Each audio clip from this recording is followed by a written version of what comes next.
Another biscuit. Yeah, very good. So this is... So where are we now?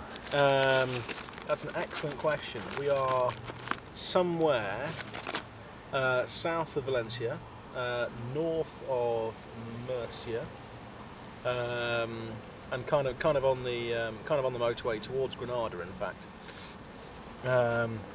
it's been slow progress today. Very slow progress. We made the mistake of trying to avoid motorways this morning and found the Spanish roads very, very congested, populated with utter nutters, and very slow going indeed.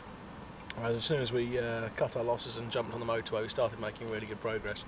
Bit of a shame because you can't really stop and take pictures of the scenery and so on, but we actually covered some miles this afternoon, whereas we really weren't doing this morning. It was very frustrating.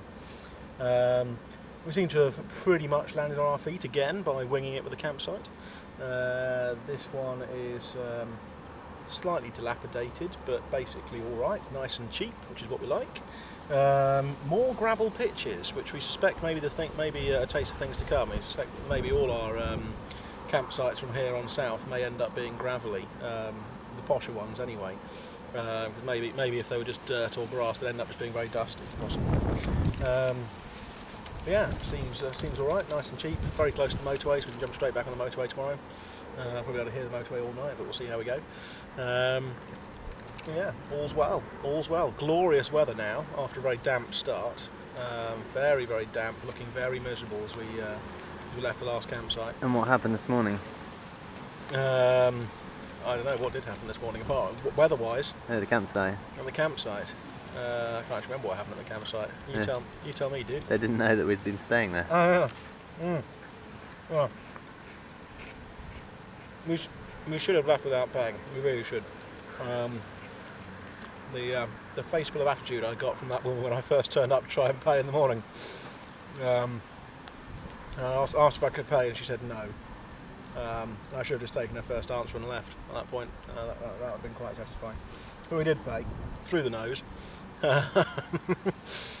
Despite claiming only one motorbike and only one tent. Yeah, indeed, one motorbike, one tent. And she then came out to hand Ed his helmet whilst we were standing by both bikes.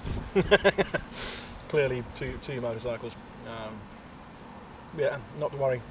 They got plenty of money out of us anyway. They got about they got nearly 30 euros out of us, didn't they? For two people, two tents, two motorbikes. Shocking. That was an exceptionally wet night. Very, very wet. And it was a nerve-wracking gravel pitch, our first gravel pitch. Very nerve-wracking. But actually, I think both tents did all right. Very difficult to peg them down though, because the gravel stroke clay stroke rock. Just worried about the underside of the tent, aren't you, ripping it? So they're not that thick, although they're quite a nice sort of plasticky material, but they're not thick at all. So here, Ed managed